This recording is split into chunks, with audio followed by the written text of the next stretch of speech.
Yo guys, hari tu korang ada komen, Fazli, better beli telefon yang baru ke? Bau dia pun daripada kilang.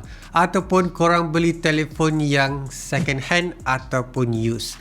Yang ni mungkin tak bau macam beli telefon baru kan. Dalam video ni aku akan tolong korang decide mana satu yang lagi better antara beli telefon yang baru ataupun beli telefon yang second hand dalam market Malaysia ni kan, sama ada dekat dalam marketplace, dekat Mudah ataupun dekat mana-mana kedai. Alright, korang mungkin ada bajet korang sendiri nak beli sebuah smartphone. Kadang-kadang kita tak ada bajet nak beli telefon baru, kita ada bajet beli telefon murah je. And aku faham, kita pun sekarang tengah ada krisis, semua benda harga barang naik, storage naik, RAM naik. So dekat situ kita terpaksalah cari benda yang affordable sikit kan. Kalau tak boleh beli baru, kita beli yang second hand. Tengok contoh telefon yang baru, harga dekat sini iPhone 17 Pro Max, starting price dia RM5,999. Tapi kalau korang beli dekat dalam Mudah ke Facebook Marketplace ke, yang tu starting price dia second hand use dalam korang boleh dapat dalam RM5,000 ataupun RM4,600 pun aku ada jumpa juga. Tu mungkin urgent ataupun mungkin ada muslihat lain. Yang pasti perbezaan dia ketara lah kan, RM1,000 lebih beza antara beli yang baru dan juga beli yang lama. So boleh makan dalam 2 bulan dekat situ RM1,000 tu. Okay, so apa advantage dia kalau korang beli sebuah telefon second hand daripada e-commerce ataupun dekat dalam Mudah? Aku nak cakap benda yang positif dulu kalau korang beli iPhone yang used. Pertama sekali, yang paling aku suka adalah storage. So kalau korang beli dekat dalam Mudah ataupun Facebook Marketplace kan, storage ni boleh dipandang sebelah mata. Sebab apa? Kadang-kadang orang yang nak jual ni, dia nak cepat, dia nak upgrade ataupun dia mungkin nak gunakan duit. So dekat situ korang boleh kurangkan lagi and mungkin korang dapat storage yang tinggi. Contohnya macam daripada 256 harga RM5,000, korang boleh dapat 512GB untuk harga RM5,000 use. Kalau korang beli yang baru, perbezaan dia boleh pergi sampai dekat RM1,000 tau. So dekat situ banyak sangat duit korang sebenarnya dah save. Dan korang guna telefon tu pun lagi lama bila ada storage yang lagi besar. Betul tak? And on top of that, kalau korang pula pandai nego, dia akan lagi rendah daripada yang storage yang sedia ada tu. Especially untuk orang yang terdesak nak jual diorang punya iPhone. Ataupun kalau korang bertuah, orang Kelantan cakap pandai kecek wi saja. And then kadang-kadang dalam used market ni yang terpakai ni kan, diorang tak guna sangat pun smartphone tu. Ada yang baru nak beli sebuah iPhone and then bila dah pakai dia rasa tak ngam. Pernah lah jadi dekat aku sekali, beli sebuah telefon tu kemudian rasa macam tak best and then aku jual. Pakai tak sampai sebulan weh. Korang bayangkan. So dekat situ harga dia tak boleh jadi baru dah. Dia kena jadi harga used. So dekat sini beza RM1,000 macam yang aku cakap tu sangat berbaloi lah bagi aku. And bila guna sekejap je, dia tak ada pasir dekat dalam ni, dia tak ada cala dekat body dia, and semua benda still lagi intact.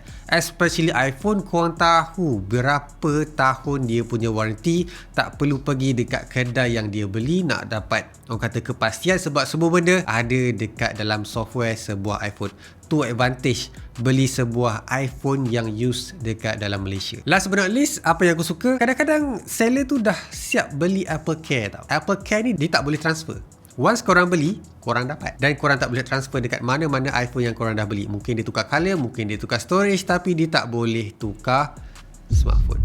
So dekat situ, kalau seller tu dah bayar awal Apple Care, sangat advantage. Korang tak perlu bazir duit beli extra warranty kalau korang beli sebuah iPhone yang used. Nak tambah yang baru, mahal weh. Sekarang korang mungkin dah cakap, Fazli, kalau macam tu lah kan, aku nak beli iPhone yang second hand lah. Pergi lah sekarang kan, pergi cari dekat luar, pergi terus dekat website Mudah kan, pergi dekat marketplace kan. Sabar jap, korang kena duduk dulu, chill, okay? Mohon bersabar. Sekarang aku nak bagi tahu dekat korang ni keburukan dia kalau korang beli sebuah smartphone, ataupun risiko dia kalau korang beli sebuah smartphone yang used, terpakai. Pertama sekali, korang tahu kan iPhone dia ada IP rating.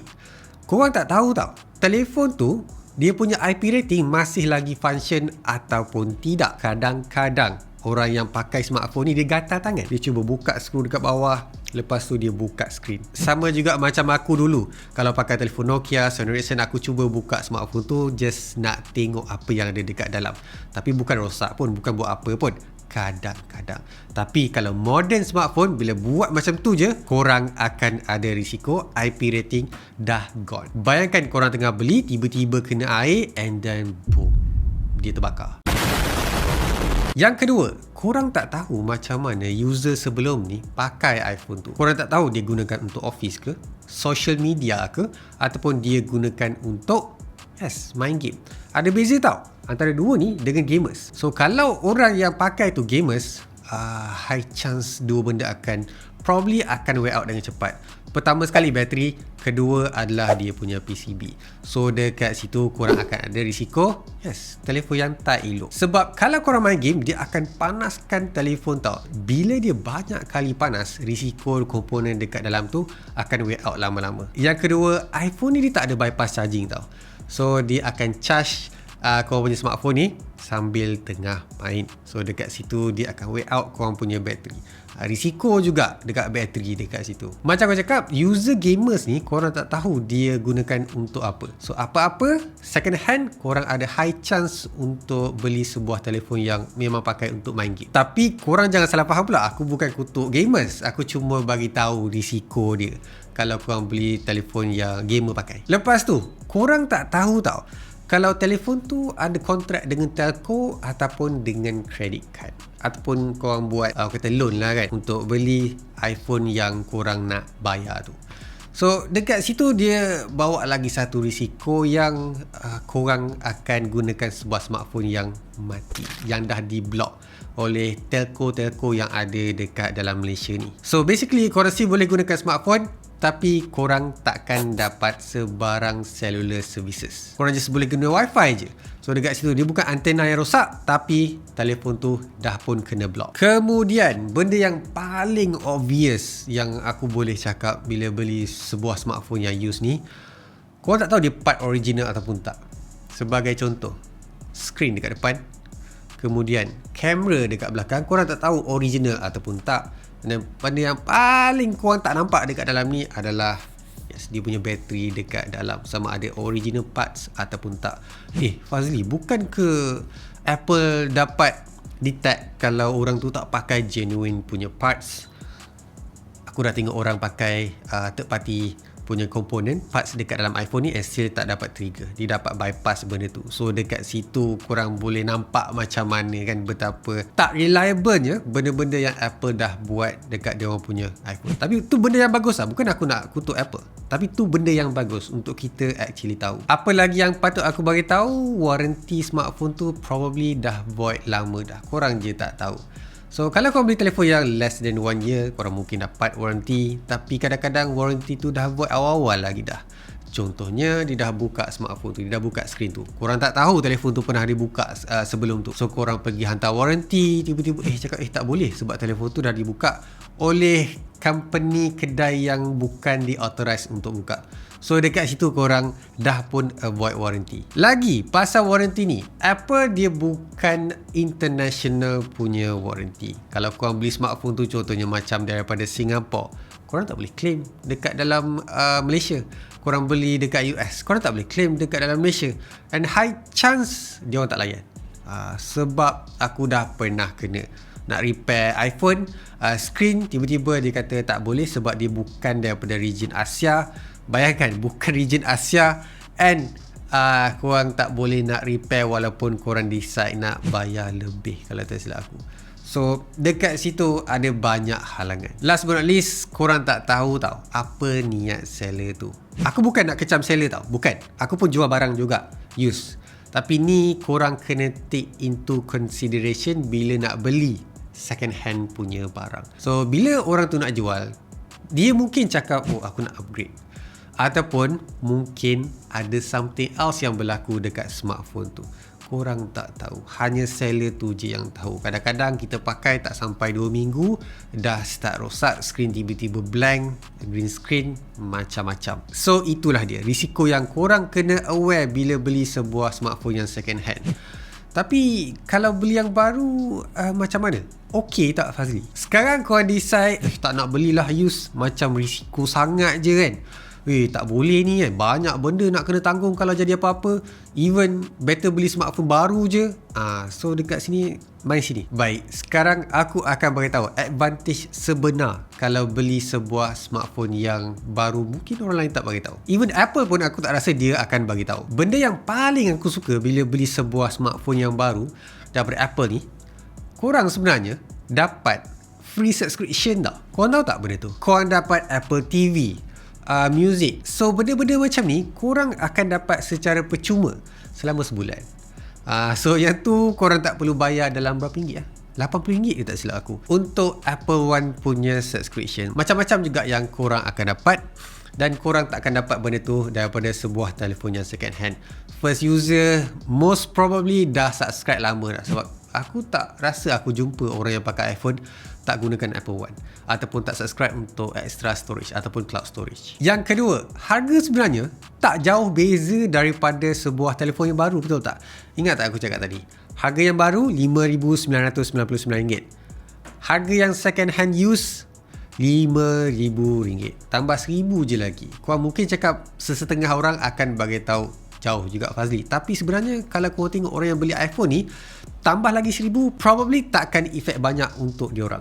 Diorang boleh tanggung. At least diorang tak ada risiko yang aku cakap tadi. Harga iPhone second hand ni dia bukan macam Android tau. Beli RM5,000 probably korang boleh jual dalam RM3,000 ataupun RM2,500. Apple punya market ni, demand ni dia lain sikit. So dekat situ korang boleh main dengan harga. And yelah macam aku cakap, better korang beli baru je. And then korang lagi banyak pilihan colour tau. Kalau korang beli telefon yang second hand, kadang-kadang apa yang kita nak tu tak dapat colour yang kita nak. Sebagai contohnya lah kan, okay, aku nak beli iPhone 17 Pro Max yang storage 1TB, tapi yang ada just 256 je. Warna pula warna orange.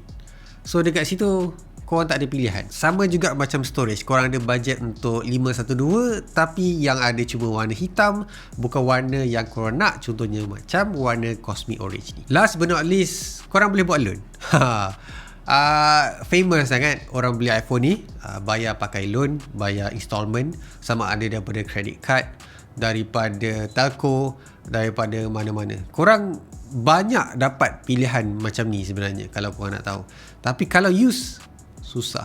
Probably kalau korang buat installment pun akan ada bunga, akan ada interest rate. Pendek kata macam tu lah. So lagi untung sebenarnya kalau korang beli yang baru. Banyak sangat pilihan cara yang korang boleh bayar ni. Alright, so sekarang ni korang dah nampak ke the big picture bila kita tanya soalan better beli iPhone yang baru ataupun better beli iPhone yang second hand yang lagi murah? Dua-dua korang akan dapat, orang kata, unit yang almost the same sahaja. Tapi kalau korang tengok deep dive lagi dalam video ni, ada banyak sangat perbezaan yang korang boleh jumpa. So kalau korang nak tengok lagi video macam ni, komen, aku nak tahu apa korang punya pendapat. Dan juga sekarang korang beli yang baru ke ataupun yang second hand? Macam biasa guys, leave a like, subscribe. So also make it smiling. I'll see you guys for my next video. Bye.